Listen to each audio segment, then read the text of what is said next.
माननीय सभापति महोदय, ये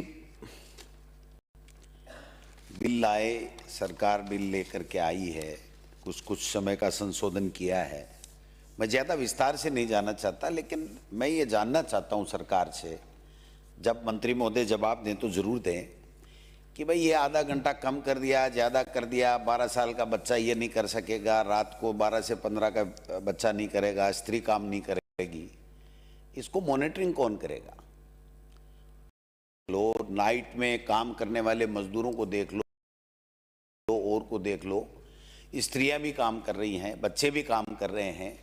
होटलों में तो आपको 15 से कम के ही मिलेंगे, और रात को देर रात 12-12, 1-1, 2 बजे तक काम करते हैं, फिर बर्तनों को साफ करते हैं और उसके बाद में काम करते हैं। तो मैं समझता हूं कि केवल कानून बना करके, बेच थपथपा करके एक कागज और बढ़ा देना सरकारी व्यवस्था में, इससे व्यवस्थाओं में सुधार नहीं होगा। हम राजस्थान के जनप्रतिनिधि चुन करके, राजस्थान की जनता ने हमें यहाँ भेजा है, तो हमें प्रैक्टिकल भी होना पड़ेगा। केवल अधिकारी कॉपी पेस्ट किसी भी स्टेट का या केंद्र का कानून कर करके हमको दे देते हैं, और हम यहाँ बेच थपथपा के कहते हैं आज क्या काम किया, बोले आज 4 बिल पारित करा दिए, 5 करा दिए, और 80% को तो यही नहीं पता होता कि ये बिल हाँ पक्ष काय में जीता, ना पक्ष काय में हल्ला किया। तो ये इसका कोई फायदा नहीं है जब तक आप प्रैक्टिकली इन मजदूरों को, गरीब को, बच्चों को, महिलाओं को प्रोटेक्शन नहीं दे सको, सिक्योरिटी नहीं दे सको, इनके वेतन की व्यवस्था नहीं। एक तरफ तो केंद्र की सरकार जो मनरेगा थी उसको खत्म कर रही है, काम ही खत्म कर रही है, और आप ये घंटे बढ़ा दिया, आधा घंटा बढ़ा दिया, ओवर टाइम बढ़ा दिया। मैं ये कहना चाहता हूं कि इसके बारे में जब तक आप इस तरीके का कानूनी प्रावधान कठोरता के साथ में दंडात्मक कार्रवाई नहीं करोगे, जब तक नहीं करोगे कि ये जो बच्चों के साथ में शोषण हो रहा है, महिलाओं को रात में काम कराया जाता है, उसकी कोई केयर नहीं की जाती है, उनके साथ में दुर्व्यवहार होता है, बलात्कार जैसी घटनाएं हो जाती हैं, कोई पूछने वाला नहीं होता है, तो इनकी व्यवस्था जब तक हम नहीं करेंगे तब तक इन दो लाइन के एक्ट ला करके, एक तरफ तो आप कह रहे हो कि ये जो अनावश्यक 100 से ज़्यादा कानून हैं उनको हमने ख़त्म कर दिया, और एक दूसरी तरफ आप इस तरीके का कानून ला रहे हो, 1 घंटा बढ़ा दिया, इसका और टाइम बढ़ा दिया, इसका ये बढ़ा दिया। ये केवल कागजी खाना पूर्ति है।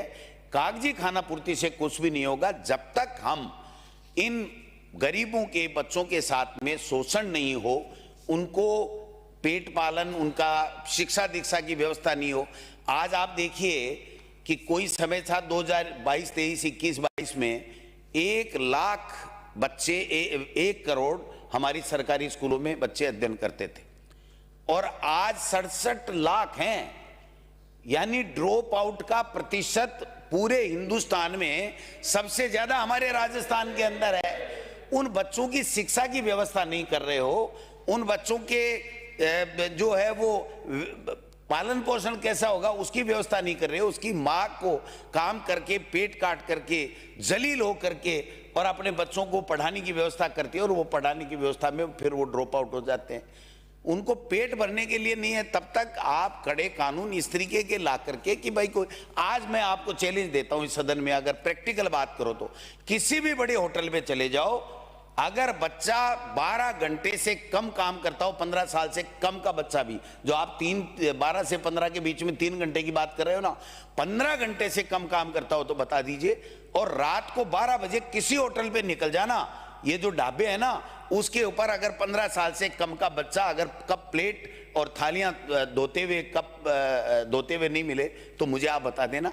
जब तक उसकी मॉनिटरिंग कौन करेगा, उसके लिए व्यवस्था कौन करेगा? केवल एक कानून बना करके, इतिश्री करके, मेज थपथपा के अभी मंत्री जी बता देंगे साहब नहीं नहीं इसका मतलब ये है, इसका मतलब ये है। आप तो दारू का भी समय बढ़ा रहे हो, दारू का समय बढ़ा रहे हो कि 8 बजे नहीं। पॉलिसी ले आए आपकी सरकार पॉलिसी ला करके संशोधन भी कर लिया कि नहीं भाई हम तो 10-11 बजे तक दारू बेचेंगे। तो भाई दारू बेचेंगे तो इस दारू की दुकान के ऊपर वो बच्चे भी काम करेंगे, वो बेचारे बोतल उठा के देंगे। आप एक तरफ दूसरी बात कर रहे हो, एक तरफ तीसरी बात कर रहे हो। दारू का समय बढ़ा रहे हैं सर, जबकि लोग ये कहते हैं कि शराबबंदी होनी चाहिए, हमें जाना उसकी तरफ जाइए। आपकी पॉलिसी है, आपको तकलीफ हो, किसी को कोई जानकारी लेनी हो तो मुझे मेरे पास में है कि आपने 25 के अंदर जो जारी किया उसको 27/1/2026 में संशोधित कर दिया कि कमिश्नर जो है वो दारू का समय रात को 10 बजे 11 बजे जो मर्जी है जो कर देगा उसको बढ़ा देगा। और एक तरफ कह रहे हो कि नहीं साहब बच्चा नहीं जाना चाहिए, 15 साल का बच्चा ये नहीं होना चाहिए, वो होना चाहिए। और एक और जोरदार काम कर रहे हो, आपने पॉलिसी में अमेंड कर दिया कि ये जो जूस आता है ना, जो गत्ते के पैकेट आते हैं, रील वगैरह, ये जो आपका आता है उसके अंदर भी दारू बेच सकते हो। यानी कोई भी थैले में लेकर के जूस की जगह दारू का ले जाके दारू पी लेगा।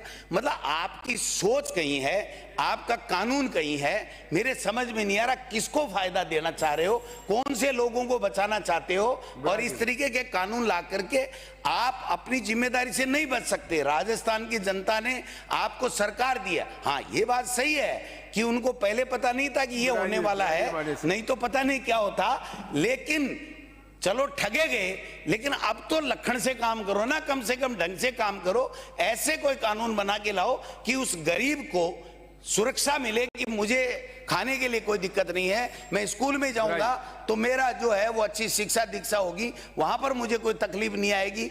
भगवान भरोसे छोड़ दिया साहब, और कह रहे हैं भैंस का पी रहे हो, गाय का पी रहे हो। अब गाय और भैंस का पिलाने की जरूरत नहीं है। सवाल ये है, एक मिनट, ऐसे नहीं करते, ऐसे नहीं करते। हो गया, अरे आप विद्वान आदमी है, काफी समय आप मुझे पता है कोटा से आते हो, स्पीकर साहब की बड़ी मेहरबानी है। आपको इतना समझाने की आवश्यकता नहीं है माननीय सदस्य, आप विद्वान हो, आपने बता दिया, आपकी मंशा आ गई, अब आप ऐसे नहीं होता। मैं समाप्त कर रहा हूं, लेकिन ऐसे नहीं होता। ये पोस्ट जो है ये बहुत बड़ी पोस्ट है जिसपे आप बैठे हो ना, ये कोई छोटी आसन है ना। आप भी बड़ी पोस्ट के आदमी हो, इसलिए आपको समझा यही तो मैं कह रहा हूँ ना। लेकिन घंटियां बजा करके अपना मतलब रुतबा कमजोर मत करो। हम तो बैठ जाएंगे, कोई बात नहीं, हम तो बैठ रहे हैं 2.5 साल, फिर तो उधर जाना है हमको, फिर तो उधर जाना है, सरकार में आना है, सरकार में आएंगे तो बच्चों की सुरक्षा की बात करेंगे हम आपकी तरह। ये मेरी बात सुनिए आप, ये विधेयक है, ऐसे नहीं। श्री